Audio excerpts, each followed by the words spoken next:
Hey, yo, what's going on, guys? We have a brand new episode of Buy or Bust today. We're going to be going over Morgan Le Fay, the brand new Series 5 card releasing on Tuesday. We're going to talk about the key counters, synergies, the good, the bad. I'm going to give you guys 3 different decks for her. Let's go ahead and jump right into it. In case you guys did not know, Morgan Le Fay is the brand new 4-cost 7 powered card with the ability on reveal return all of your discarded and destroyed cards to your hand and give them +3 power, or with +3 power as it reads on screen here. This is what it looks like in game. This card's gonna be very interesting. This goes through all destroyed and all discarded cards, which includes cards that are in your graveyard. And I'm gonna be referring to graveyard, which is what you can see when you click on your icon in the game and you see that you've cards discarded and destroyed, and you click on that, you can see what cards are in your destroy pile and your discard pile. Those are the cards that can be revived. Cards like Deadpool, Wolverine, X-23, Apocalypse, Khonshu, Scorn are cards that aren't in those graveyards, so they can actually not be revived at all, so those cards will not be included in that. But let's go ahead and jump right into some of the good cards, some of these cards that synergize with Morgan. We're going to go with Corvus Glaive. You might be like, Corvus Glaive? How does Corvus Glaive synergize with your Morgan Le Fay? So I have Corvus Glaive here because you can discard some of the key cards that you're maybe wanting to play for some of your combos that you're going to be playing in that game. And then you're like, wait, I just lost these cards. How am I going to get these cards back? You know, more often than not, you'd be like, well, HELA. But like, what if you discard HELA? You play Morgan Le Fay and you get HELA back into your hand. So you can kind of play a little bit more greedy with Corvus now.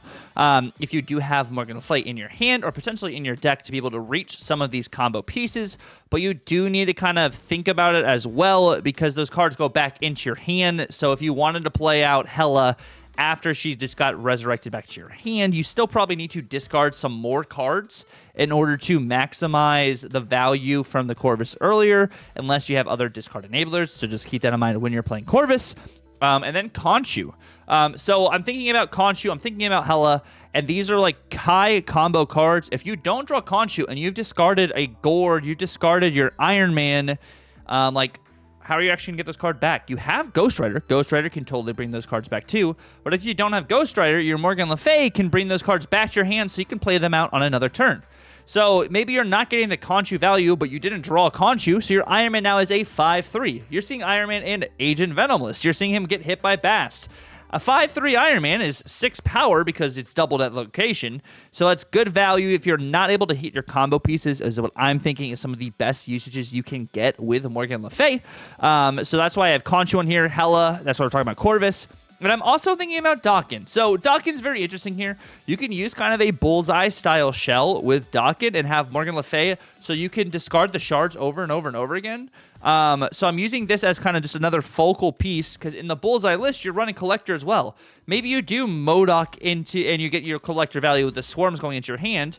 You can also then Morgan Le Fay and get those cards you discarded back into your hand. Swarms count as cards that have been discarded and they go into your graveyard. So those are cards that can go back into your hand, get your collector value. They may not get the bullseye value. It really depends on if they also were 0 cost before they were discarded as well. If you do get like the bullseye value then into like a Morgan Le Fay, or a Morgan Le Fay into a bullseye, you can potentially have some extra outs there. Also, you can get extra shards back into your hand, which is why we have Dawkin on screen here. Those cards get discarded, and then you can get them back into your hand and then bullseye. So there's a couple different ways you can play around. Wouldn't be surprised if you see some of those. I know that Rez and Drewski were talking about some sort of style like that. Maybe not Rez. I know Drewski was. I know Rez had a different HELA list, and he had a fire hair list, and Drewski had a fire hair list. Spoiler alert, we don't have a fire hair list here too, but they have some great lists on their channels as well. But let's talk about the counters for this card. So, of course, some of the main counters are going to be Fenris Wolf. Fenris Wolf, of course, it revives the highest powered card that your opponent discarded, so this can offset what you're trying to do with your Morgan Le Fay. If they can activate your Fenris Wolf before playing it out, they're going to get one of the cards you've discarded before you can get it back into your hand. Next, of course, is going to be Shadow King. Of course, you can't Shadow King every single lane, but these cards that get +3 power, it's not a permanent power or an ongoing power. In the sense, Shadow King can reset them back to their base power. And, of course, Cosmo. If you're playing Morgan Le Fay into a Cosmo lane, you're not going to be able to get your ability to go off because it is an on-reveal ability. Moving on to the good for this card. It gives you another recovery card for discard, also for destroy. But I'm thinking this card probably wavers more into your discard-esque. Granted, we do have a Destroy Shell that I do kind of want to mess around with that we have in this video. It also just gives you an extra out, like I was saying, for your HELA, for a potential Conchu, that, like, getting a card back into your hand. Of course, you have to play the card out, but still, it gets a nice buff, +3. We all love those +3 cards. They never get nerfed. But +3 normally gets nerfed. This is a very interesting situation, of course, because it's a little bit different. This +3 isn't interactive on the board. It's something in your hand, so it's something you have to play out again later. And then, of course, it can be used in 2 different archetypes, destroy or discard. And then your opponent also has to keep track of your graveyard, because you could play your Morgan Le Fay, and then your opponent doesn't know what exactly was in your graveyard to begin with. They have to keep track of what you're doing. Of course, in Conquest, they're going to know you had a Morgan Le Fay, so they're going to kind of keep track then and there. But if you're on Ladder, it's going to be a little bit more difficult unless you're just proactively looking at what they've discarded and stuff too, and then unless they just know you have Morgan Le Fay. So keeping that in mind, you kind of have a surprise factor to maybe potentially offset what maybe they're trying to stop you from doing. And then the bad for this card, it's a 4-cost card. 4-cost cards are still a little rough. Of course, you can have Zabu. I don't know necessarily if this is something you want to Zabu. Depends on what style of Morgan Le Fay decks you're playing. But it's just interesting, of course. Maybe it's not the best in slot 4-cost. It's a 4/7, so that's still nice. It's like the premium stat line for a 4-cost. But you guys know, as well as anyone else, that like just 4-costs are just an interesting spot overall. And then, of course, you have to have cards in your graveyard, or she's just a 4/7. If you don't have any cards in your graveyard, you're not going to get any value from getting those cards back into your hand. And, of course, you have to play out those cards to get the value from Morgan Le Fay, or you just got cards out of your graveyard. So unless, I guess you're playing against a Fenris, then you get the cards out of your graveyard, so they can't, get everything from your graveyard itself. So just interesting there. And then, of course, you kind of have to, like, plan out your plays and how to get the value from Morgan Le Fay. It's not like you can just play her onto the board. You're like, okay, well, now I have a 6-cost card. Well, I was going to do this other thing on turn 6. So you need to plan out what you're doing. If you get the cards, you get the combo pieces, and she is a combo card. You kind of got to think about that. And it's not, like, the best draw to have later in the game. It gives you more time if you can be able to play her potentially on curve, like on turn 4 or turn 5. If you get her on turn 6, she's pretty much just a 4/7, unless maybe you're getting some Dracula value potentially. But with that in mind, let's go ahead and move into the floor and the ceiling for this card. All right, so on the top end over here, you get Morgan Le Fay. You play around on curve. You have cards in your graveyard, and then you can return them to your hand and then play them out. That's like the best value you get. Low end is played out with no cards in your graveyard, or you draw her late and you can't do anything with her. So nothing really crazy when it comes to the floor and the ceiling of this card. Of course, the unknown factor is great into like matchups against your opponents. If they aren't keeping track of your graveyard, you can have some surprise oomph there. But moving on to the decks we have for this card as well. The first one we have is She is the Moon. So in this, we are using a not mill style kind of Conchu, but you have Silver Samurai, which is technically a mill card for your opponent's hand and yours. You have Iron Man and Gorge, your main targets normally for Conchu. First Ghost Rider is a good hit for there. Surge to be able to get some value as well. Zabu for your Silver Samurai, Morgan Le Fay, or your Ghost Rider, so you can potentially do like a Silver Samurai and Ghost Rider final turn if you don't have your Conchu play. You also have Esme to be able to get some of your pieces a little bit better too, since this is a combo deck. Esme allows you, if you don't have your Conchu in hand, you can potentially get it with Esme, or if you don't have your Morgan Le Fay and you don't have a way to do the discard stuff, which also, what's cool with like Esme, if you do get like an Iron Man from Esme and then you like discard your Iron Man, Morgan Le Fay will revive that, or not revive, but like put back in your hand that S-made Iron Man, getting an extra 3 power, so a 3/4 Iron Man then becomes a 3/7 Iron Man, which I think is pretty good. So you have that as another potential line you can do.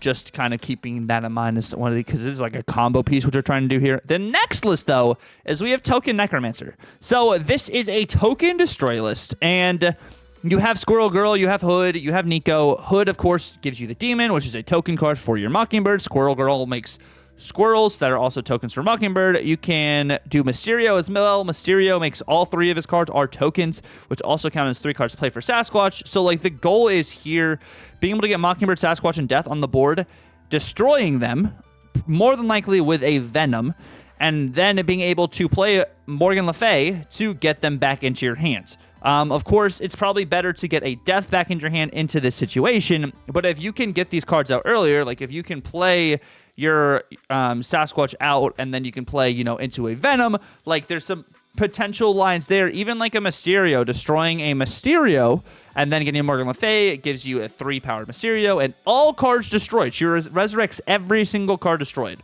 So, like, this is still, like, a rough draft in theory. Maybe it's not the Sasquatch route. Maybe it's not the Mockingbird route. Maybe you need a Sam Wilson in this. But this is kind of where my head went. This is kind of like the experimental kind of deck I was thinking of here. I think Death being able to be resurrected, giving you a 15-power Death you can also play potentially for free, is really solid. And maybe you need to go to more of a standard kind of destroy-styled shell.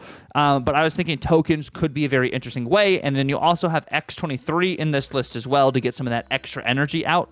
So if you do get, you know, Squirrel Girl into Nico X23, and then you can Killmonger, you're going to destroy the squirrels, you're going to destroy X23, potentially even Nico. That's 5 destroys there.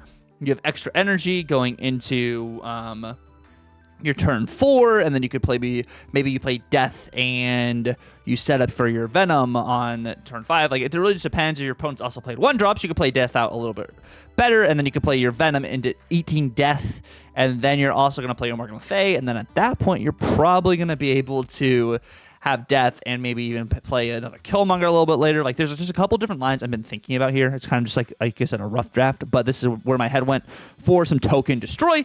Next, of course, we do have HELA. We have Goddesses of Death here. So I'm using this as kind of just another opportunity to, like, be able to hit HELA if you do not draw HELA, or to be able to revive HELA into your hand if you discard her, instead of just having to rely on Ghost Rider and your opponent snapping you when you Corvus your HELA. You have Morgan Le Fay to revive it back. Of course, the cards that hit by Corvus, if you discard the wrong cards, you get HELA back and potentially another big card back. So you kind of want to discard potentially even more cards, which is why I have Grandmaster actually included in this. You do have Odin to be able to get that line as well. So what you could potentially even do is get your HELA set up in a good spot, and then you could potentially Grandmaster on your Corvus into Odin onto your HELA if you've already Grandmaster, or if you've already Corvus before because you have the extra energy. Like, there's a couple just different ways I looked at it. Maybe I'm kind of just goofing here, but I think Morgan Le Fay just has another alternate line for HELA.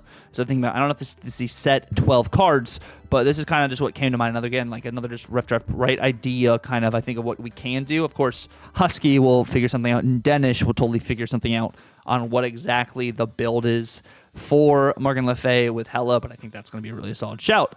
But with that in mind, let's talk about this card. So this card is very interesting. I think the strength of it comes from the +3, the surprise factor of being able to get the cards from your graveyard back into your hand. And of course, you have to be able to play out those cards to get value. They're not clones of cards. They're cards you already had, so I do not believe they work with Quinjet. So you have to keep that in mind. You're playing them at full cost. Whenever you're playing them, you're not getting a discounted cost with them being revived. Maybe if this card falls flat, maybe that's something they add, is they have a decreased cost as well, so you can play them out a little bit more. But I don't necessarily know if this is going to get adjusted. I think you have to kind of just see how it works in the meta before they do anything with her. I don't think it's necessarily the most flexible. It's, of course, discard, destroy kind of oriented. You may see some variations of that, but it's still a little bit more niche. But overall with this card, it's wavering the line for me, but I think this is a buy. I think what it does is going to be a very good surprise factor. I can see the argument for this being a bust too. That's why I'm on the line here, but I'm wavering more towards buy than I am towards bust. But I think this is going to be a pretty cool combo card. So just keep in mind it is a combo piece, and the +3 is going to be strong. But if they make any changes and adjust it and make it so the cards discounted a little bit too, I think it's immediately a buy. So it's still wavering, but I still think it is a buy. But I do want to say, with that in mind, the final notes here, guys. People are wrong about cards. I'm wrong about cards. I've been wrong about cards. So, like, at the end of the day, get the cards you guys want to play. Don't always just waver on, like, the opinions of others. If this is, like, what you like to do, like, if this is, like, the style of decks you like to play, then get the card. If you have the resources, feel free to spend it. If you want to be collection complete and stay collection complete, just do it. But overall, when it comes to the game, resources still are very scarce. Yes, we do have better ways to get the resources now, since you're able to get the 3,000 collector's tokens instead of keys now, so you can kind of help guarantee a little bit more. Now, also with the, the cards, the packs, the freaking seasonal, and just regular packs. I still think those packs are headed towards the right direction, and they're better.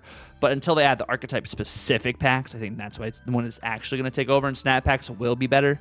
But you know, sometimes we're just theory crafting here. At the end of the day, we're theory crafting what we think these cards are going to be able to do, how we think they're going to be in the meta. We will see on Tuesday. We'll see later in the week. We'll see if people playing Merlin more or people just still playing Thanos. So just keep that in mind. You know, good cards do get nerfed most of the time. Bad cards do get buffed sometimes. But at the end of the day, you know, cards do change. I really hope they're more proactive with changing some of these newer cards that are released, since they are in snap packs, since that's something they have talked about, which I think would be very beneficial. But with that in mind, I want to say thank you guys so much for watching the video. If you guys did stick around to the very end, please like and a comment and subscribe. I really appreciate you guys. Let me know down below which card are you guys looking forward to the most next season. I do believe my favorite card of the season, spoiler alert, since you guys are here at the end of the video, comes out the next week after Morgan Le Fay.